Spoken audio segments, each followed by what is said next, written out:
बिस्मिल्लाहिर्रहमानिर्रहीम। अस्सलाम वालेकुम वरहमतुल्लाहि वबरकातुहू। आई एम मोहसिन नकवी और आप देख रहे हैं मोहसिन नकवी यूट्यूब चैनल। हम डिस्कस कर रहे थे कैलकुलस के चैप्टर नंबर 5 इंटीग्रेशन के बारे में। प्रीवियस वीडियोस में मैंने आप लोगों को बताया था कि बेसिक जो हमारा टॉपिक था वो एक ऐसे रिजल्ट का एरिया फाइंड आउट करना था जिसका एरिया फाइंड करने के लिए कोई हमारे पास प्रॉपर मेथड या फार्मूला नहीं था। तो फाइनली हमने रिजल्ट ये ड्रा किया था कि एक ऐसा रीजन जिसका एरिया फाइंड करने के लिए कोई मेथड फार्मूला नहीं है, उसका एरिया हम फाइंड आउट करते हैं with the help of definite integral. Definite integral से हम उसका एरिया फाइंड आउट कर सकते हैं। अब हमारा नेक्स्ट क्वेश्चन ये है कि how we can solve the definite integral. अब इस डेफिनेट इंटीग्रल को हम कैसे सॉल्व करें, कौन से प्रोसीजर हैं, कौन से मेथड हैं, कौन सी ऐसी टेक्निक्स हैं जिनकी मदद से हम डेफिनेट इंटीग्रल को सॉल्व करें। डेफिनेट इंटीग्रल को सॉल्व करने से मुराद ये है कि हम उस रीजन का एरिया फाइंड आउट कर सकते हैं। आज का टॉपिक हमारा इसी रिलेशन से ही है कि हम डेफिनेट इंटीग्रल को सॉल्व करने की टेक्निक्स के बारे में डिस्कस करते हैं। तो प्रीवियस एक दो वीडियोस में हम ऑलरेडी भी डिस्कस कर चुके हैं कि डेफिनेट इंटीग्रल को हम किस तरीके से सॉल्व करते हैं। आज उसी टॉपिक को हम प्रोसीड कर रहे हैं। आज का जो हमारा टॉपिक है वो है कि डेफिनेट इंटीग्रल को सॉल्व करना with the help of fundamental theorem of calculus. यानी हम डेफिनेट इंटीग्रल को फंडामेंटल थ्योरम ऑफ कैलकुलस की मदद से सॉल्व कर सकते हैं। फंडामेंटल थ्योरम आपको क्या कहता है? फंडामेंटल थ्योरम ऑफ कैलकुलस ये कहता है कि अगर आपके पास एक इंटीग्रेबल फंक्शन हो जिसका नाम है f ऑफ x, तो आप इंटीग्रेबल फंक्शन जो f ऑफ x है, अगर आप इसका डेफिनेट इंटीग्रल लेते हैं फ्रॉम a टू b, तो आप इसको इंटीग्रेट को कैसे सॉल्व करेंगे? सॉल्यूशन ये है कि अगर ये इंटीग्रेबल फंक्शन है और इसका कोई ना कोई एक डिराइव्ड फंक्शन है जिसका नाम है f ऑफ x, तो आप सिंपल काम ये करें कि इस फंक्शन का सबसे पहले इंटीग्रेशन फाइंड करें। फॉर एग्जांपल इसका इंटीग्रेशन आता है f ऑफ x। फिर आप क्या करें, जो इंटीग्रेशन में आंसर है उसमें आप ये वैल्यूज पुट करें, लिमिट पुट करें। पहले आप अपर लिमिट पुट करें और बाद में लोअर लिमिट पुट करें, तो आपके पास फाइनल आंसर आ जाएगा। अगर आपके पास इंटीग्रेटेड फंक्शन है, फंक्शन को सबसे पहले इंटीग्रेट करें, उसका इंटीग्रेशन मालूम करें। फॉर एग्जांपल अगर इसका इंटीग्रेशन f ऑफ x आता है, तो इस function f capital f of x में आप अपर और लोअर लिमिट पुट करें, तो आपके पास फाइनल डेफिनेट इंटीग्रल का आंसर आ जाएगा। तो आइए क्वेश्चन की मदद से इसको हम एक्सप्लेन करते हैं। सब यहाँ पे क्वेश्चंस हैं जिनको हमने फंडामेंटल थ्योरम से सॉल्व करने हैं। बेसिक यहाँ पे जो मैंने क्वेश्चन यहाँ पे नोट किए हुए हैं, ये आपको 4 टाइप ऑफ फंक्शन के बारे में डिस्कस करेंगे। सबसे पहले हम अलजेब्रिक फंक्शन के बारे में सीखेंगे कि अलजेब्रिक फंक्शन होगा तो डेफिनेट इंटीग्रल कैसे सॉल्व करेंगे। उसके बाद ट्रिग्नोमेट्रिक फंक्शन के बारे में डिस्कस करेंगे कि अगर ट्रिग्नोमेट्रिक होगा तो कैसे सॉल्व करेंगे। नेक्स्ट आपके पास आ जाएगा मॉडुलस फंक्शन, कि फंक्शन अगर हमारा मॉडुलस है तब हम फंक्शन को कैसे सॉल्व करेंगे। और लास्ट पे हमारे पास एक नई टाइप ऑफ फंक्शन है जिसमें हमारे पास एक फिक्स नंबर होगा और दूसरा वेरिएबल होगा। फिर हम देखेंगे इस तरह के फंक्शन को हम किस तरीके से सॉल्व करते हैं। आइए सबसे पहले हम क्वेश्चन नंबर 1 को सॉल्व करते हैं। क्वेश्चन नंबर 1 आपके पास ये है, integration from definite integral of function 2x plus 5 when limit from -2 to 0। तो इसका हमने इंटीग्रेशन फाइंड करना है। तो फंडामेंटल थ्योरम के मुताबिक सबसे पहला काम ये करें कि आप इस फंक्शन का 2x प्लस 5 का इंटीग्रेशन फाइंड करें। इंटीग्रेशन के बारे में हम पहले भी डिस्कस कर चुके हैं कि इंटीग्रेशन इसका क्या आएगा। x का इंटीग्रेशन आप फाइंड करेंगे, ये आएगा 2x² प्लस 5 into 1 का इंटीग्रेशन आ जाएगा x। तो फाइनली आंसर क्या बनेगा, इज इक्वल टू -2 टू 0। 2 से 2 कैंसिल हो जाएगा, x² प्लस 5x बन जाएगा। अब आप क्या करें, बिल्कुल सिंपल सा काम है। अब आप इसमें लिमिट पुट करें, आपके पास फाइनल इस डेफिनेट इंटीग्रल का आंसर आ जाएगा। या दूसरे अल्फाज में आपके पास एक फंक्शन का जो है वो एरिया आ जाएगा। अपर लिमिट पुट करें, माइनस लगाकर फिर इसी फंक्शन में लोअर लिमिट पुट करें, -2² plus 5 into -2। So answer will be 0 -4 -1 0 which is equal to -6। Answer will be 6। सो इस फंक्शन का 2x प्लस ऑफ 5 अगर हमारे पास फंक्शन हो तो उसका इंटीग्रेशन जो आएगा डेफिनेट इंटीग्रल वो 6 होगा। 6 स्क्वायर यूनिट बेसिकली ये हमें एरिया ही रिप्रेजेंट करेगा। तो ये था हमारा बिल्कुल सिंपल सा क्वेश्चन, यानी जो कॉम्प्लिकेटेड हमारा टॉपिक था कि रीजन का एरिया फाइंड आउट करना, तो इंटीग्रेशन की मदद से हमने उसको वेरी वेरी सिंपल फॉर्म में कन्वर्ट कर दिया। ये था हमारे पास फर्स्ट क्वेश्चन, अलजेब्रिक फंक्शन जिसका इंटीग्रेशन हमने फाइंड आउट किया। याद रख लें इंटीग्रेशन के बेसिक जो रूल हैं वो 2 रूल हैं जो कि बहुत ही इंपॉर्टेंट हैं और हर क्वेश्चन में तकरीबन मोस्टली ये यूज होते हैं।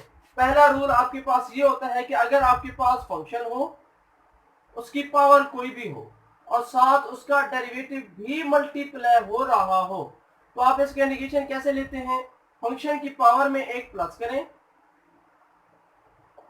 उसी नंबर से डिवाइड करें, तो आपके पास इसका आंसर आ जाएगा। बट ये जो हमारा रूल है हर इंटीजर के लिए, हर रियल नंबर के लिए होल्ड करता है एक्सेप्ट -1 के लिए। -1 के लिए यह फार्मूला होल्ड नहीं करता। -1 के लिए एक सेपरेट फार्मूला है कि f of x raise to power -1 into f prime of x into dx। अगर फंक्शन की पावर -1 हो और नेक्स्ट उसका डेरिवेटिव एग्जिस्ट करता हो, फिर आप लिखते हैं log ऑफ द फंक्शन, ये इसका इंटीग्रेशन आ जाता है। ये हमारे बेसिक रूल है जो कि मोस्टली हमारे यूज होंगे इंटीग्रेशन को फाइंड आउट करने के लिए। बाकी ट्रिग्नोमेट्रिक फंक्शन है या और टाइप के हाइपरबोलिक फंक्शन हो गए, इनवर्स हो गए, सबके फार्मूलाज डिफरेंट आते जाएंगे। अब जरा क्वेश्चन नंबर 2 की बात करते हैं। हमारे पास ट्रिग्नोमेट्रिक फंक्शन है साइन ऑफ x dx। इस साइन का हमें इंटीग्रेशन फाइंड करना है 0 to sine of x into dx। अब इसके इंटीग्रेशन हम कैसे फाइंड करेंगे ये हम देखेंगे। चूंकि इंटीग्रेशन क्या होता है? Anti process of the derivative. Basically ये डेरिवेटिव का एंटी प्रोसीजर है, अपोजिट प्रोसीजर है। तो साइन का इंटीग्रेशन फाइंड आउट करने के लिए बेसिक इंटीग्रेशन से मुराद ये होती है कि हम डिराइव्ड फंक्शन से ओरिजिनल फंक्शन बना रहे हैं, यानी हम ये चीज जजमेंट करते हैं कि ये किसका डेरिवेटिव था। इंटीग्रेशन से बेसिक मुराद ये होती है कि हम ड्राइव्ड फंक्शन से ओरिजिनल फंक्शन बना रहे हैं, यानी ये जो साइन है इसके इंटीग्रेशन लेने से मुराद ये है कि साइन हमारा ड्राइव्ड फंक्शन है। हम ये जजमेंट करते हैं कि ये किससे ड्राइव था, यानी किसका ये डेरिवेटिव है।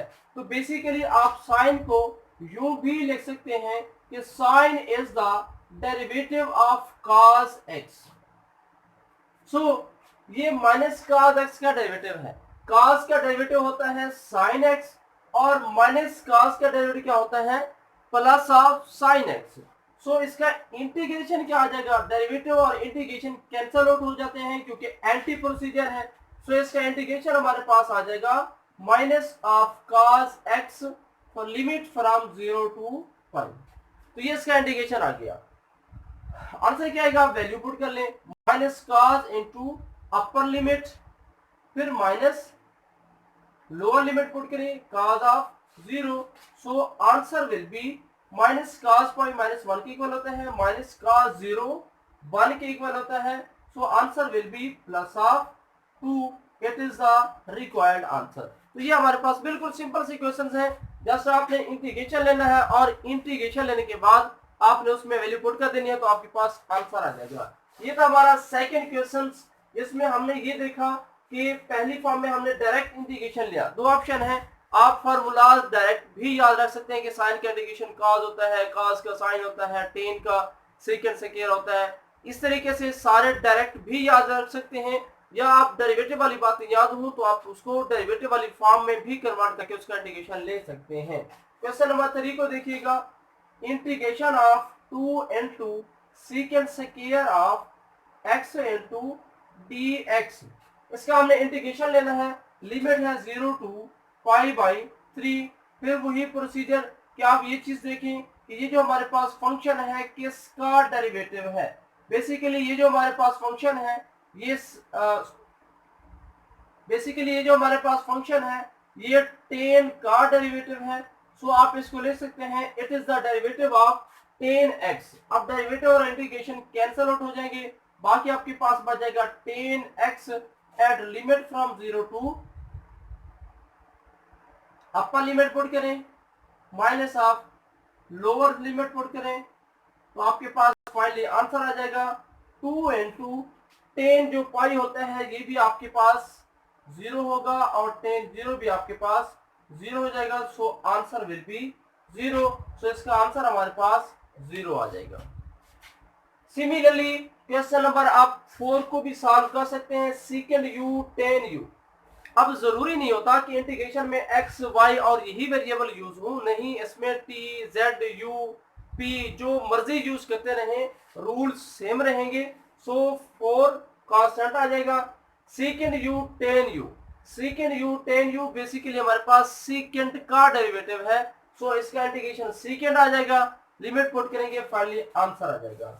अब जरा बात करते हैं मॉडुलस फंक्शन की। अलजेब्रिक फंक्शन की क्वेश्चन हमने देख लिए, ट्रिग्नोमेट्रिक फंक्शन के क्वेश्चन देख लिए। अलजेब्रिक में मोस्टली हम डायरेक्ट इंटीग्रेशन फाइंड करते हैं, यानी पावर रूल लगाते हैं इंटीग्रेशन का कि फंक्शन का आगे डेरिवेटिव होना चाहिए। तो आप पावर में एक प्लस भी करते हैं, उसे डिवाइड भी करते हैं। जो हमारा ट्रिग्नोमेट्रिक फंक्शन है उसमें हम ये चीज जजमेंट करते हैं कि ये किसका डेरिवेटिव है, वहां से इसका इंटीग्रेशन फाइंड आउट कर सकते हैं। थर्ड नंबर पे हमारे पास आ रहा है मॉडुलस फंक्शन। ये जो हमारे पास फंक्शन है इसका हमने कभी डेरिवेटिव फाइंड आउट नहीं किया, यानी हमें नहीं पता कि x मॉड किसका डेरिवेटिव है।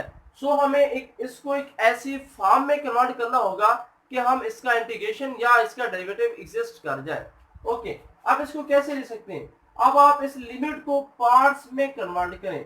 -4 to 0 x मॉड सेपरेट कर लें, plus of dx plus of 0 to 4 x mod separate कर ले। मैंने ऐसा क्यों किया? अब जरा इस फंक्शन को वैल्यू चेक करें। आपके पास लिमिट है -4 to 4, लिमिट थी -4 to 4। अब यहाँ पे मॉडुलस फंक्शन की आपके पास डेफिनेशन क्या होती है?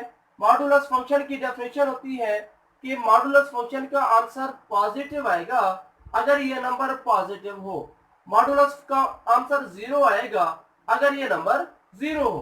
थर्ड पे हमारे पास होता है कि मॉडुलस का आंसर -x आएगा अगर x हमारे पास नेगेटिव हो। तो गौर से देखिएगा, अगर यहाँ पे हम x की जगह पे -4 पुट करते हैं, -4 मॉड, आंसर हमारे पास नेगेटिव इनटू नंबर आएगा, यानी मॉड का आंसर नेगेटिव आएगा। नेगेटिव इनटू -4 आएगा, यानी -x ही आएगा। x की जगह पे -4 मैंने लिखा। अगर मैं -4 के बाद -3 पुट करता हूँ, -3 mod, answer will be -x, x की जगह पे है -3। सिमिलरली अगर आप -2 पुट करते हैं, -2 mod, answer will be -2। Similarly -2 के बाद -1 अगर हम पुट करते हैं, -1 मॉड इज इक्वल टू -1। सारे पॉइंट्स को अगर आप 0 पुट करेंगे तो आंसर 0 आ जाएगा। तो आप क्लियरली देख सकते हैं कि -4 to -1 ये यूं के हैं, -4 to 0, आंसर हमारे पास आ रहा है नेगेटिव। सो हमने यहाँ पे ये वाला पार्ट जिसपे मॉड आंसर नेगेटिव दे रहा है वो अलग कर लेते हैं। अब जरा 0 से नेक्स्ट नंबर लें। अगर हम 0 से नेक्स्ट नंबर लेते हैं, 0 के बाद आएगा 1, तो 1 का मॉड हमारे पास, चूंकि 1 पॉजिटिव है, डेफिनेशन के मुताबिक नंबर पॉजिटिव हो तो आंसर भी पॉजिटिव आएगा। तो 1 का मॉड 1 आ जाएगा, 2 मॉड 2 आ जाएगा। +-2 नहीं लगाएंगे, +-2 उस वक्त लगाते हैं जब आपको इस बात का इल्म ना हो कि नंबर हमारा पॉजिटिव है या नेगेटिव है। अब आपको पता है कि नंबर हमारा पॉजिटिव है, सो आंसर हमारा पॉजिटिव ही रहेगा। सिमिलरली अगर मैं यहाँ पे 2 की बजाय 3 पुट करता हूँ तो आंसर क्या आएगा?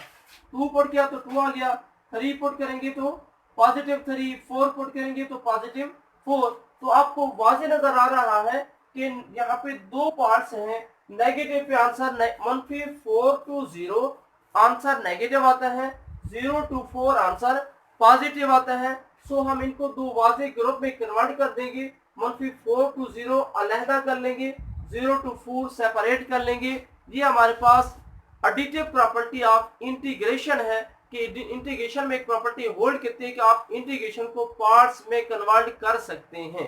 सो इस वजह से इसी प्रॉपर्टी को चेक करते हुए अगर मॉडुलस फंक्शन आ जाए तो पहला काम आपका यही होता है कि आप चेक करते हैं कि हमारा फंक्शन कहां पे पॉजिटिव बन रहा है और कहां पे नेगेटिव बन रहा है।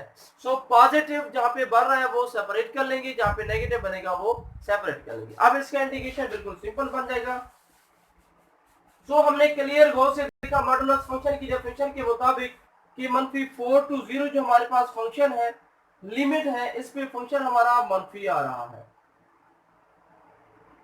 0 to 4 जो है इस पे फंक्शन हमारा पॉजिटिव आ रहा है। अब इंटीग्रेशन लेना हमारे लिए कोई प्रॉब्लम नहीं है। x का इंटीग्रेशन लेंगे, x² आ जाएगा, लिमिट पुट करें -4 to 0 plus of limit 0 to 4 आ जाएगी x²/2। अब यहाँ पे वैल्यू पुट करें, माइनस अपर लिमिट पुट करें तो वो 0 है, 0 माइनस लोअर लिमिट करें 4 का स्क्वायर 16/2 आ जाएगा, plus of upper limit put करें 16/2 माइनस लोअर लिमिट पुट करेंगे 0 आ जाएगा, तो ये plus 16/2 plus of 16/2 and answer will be 16। सो इसका फाइनल हमारे पास मॉडुलस फंक्शन का आंसर क्या आ गया 16, दैट इज 16। ये था हमारा मॉडुलस फंक्शन। लास्ट क्वेश्चन है हमारा डिफरेंट टाइप का, जिसमें पहले जितने भी हमने क्वेश्चन किए थे उनमें हमारी जो लिमिट थी अपर एंड लोअर दोनों जो लिमिट्स थी वो हमारे कांस्टेंट नंबर्स थे। अब जो हम फंक्शन सॉल्व कर रहे हैं इसमें जो हमारे पास लिमिट है, एक हमारे पास फिक्स यानी कांस्टेंट लिमिट है, बट सेकंड जो हमारे पास लिमिट है वो फिक्स नहीं, कांस्टेंट नहीं, बल्कि एक वेरिएबल है। इससे रिलेटेड हमारे पास फंडामेंटल थ्योरम का पार्ट नंबर 1 भी है। यानी इसको सॉल्व करने के आपके पास दो ऑप्शन है। एक ऑप्शन ये है कि आप इसको डायरेक्टली सॉल्व करें, डायरेक्ट इसका आंसर निकालें। सेकंड मेथड है कि जिस तरीके से आपने फंडामेंटल थ्योरम अप्लाई किया आप इसी तरीके से सॉल्व कर सकते हैं। इसका डायरेक्ट क्या होगा, इसका डायरेक्ट मेथड ये होता है कि जो भी आपके पास integration from 0 a to x, integration from a to x f of x into dx is equal to capital F of x। यानी आपके पास अगर इस तरह का फंक्शन हो जिसमें एक नंबर लोअर फिक्स हो, अपर कोई ना कोई नंबर आ रहा हो वेरिएबल, तो f of x फंक्शन है, इसका इंटीग्रेशन जस्ट आप क्या करें फंक्शन का इंटीग्रेशन लें विद रिस्पेक्ट टू x। इसमें लिमिट पुट करने की जरूरत नहीं है, डायरेक्ट आप आंसर फाइंड आउट कर सकते हैं। तो अब इसका डायरेक्ट आंसर क्या आएगा, cos का इंटीग्रेशन लें, cos का इंटीग्रेशन होता है sin cos t, इसका इंटीग्रेशन आएगा sin t, बट हमने sin t की जगह पे क्या लिखना है sin into x under root. ये हमारे पास किस रूल के तहत है, by fundamental rule part number 1 के मुताबिक। उसके बाद यहाँ पे जो x है इसका दोबारा हम डेरिवेटिव लेंगे और इसका डेरिवेटिव आएगा 2 into x under root. It is the final answer of this function. ये तो था डायरेक्ट मेथड के मुताबिक जो मैंने आपके सामने अभी रूल लिखा था कि अगर a to x f of x dx हमारे पास फंक्शन हो उसके integration capital f of x ही आएगा, तो इसका आंसर जस्ट कैपिटल यहाँ पे x t की जगह पे x यूज करेंगे, आंसर आ जाएगा। ओके जी, सेकंड मेथड आपका वही पुराना मेथड जिस तरीके से अभी हमने क्वेश्चन सॉल्व किया कि आप जस्ट पहले इंटीग्रेशन फाइंड आउट कर लें, इसका इंटीग्रेशन निकालें। साइन का इंटीग्रेशन हमारे पास होता है, सॉरी cos का इंटीग्रेशन हमारे पास होता है sin t। उसके बाद आप लिमिट पुट करें 0 to अंडर रूट x, तो आंसर क्या आएगा sin into t की जगह पे आप क्या लिखेंगे x under root minus lower limit put करेंगे sin of 0।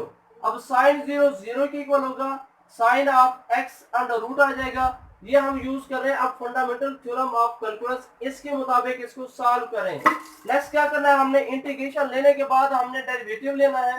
So taking derivative on of sin x under root which is equal to cos into under root x। अब x अंडर रूट का दोबारा जब डेरिवेटिव लेंगे तो answer हमारे पास आएगा 2 into under root x which is the final answer of this function.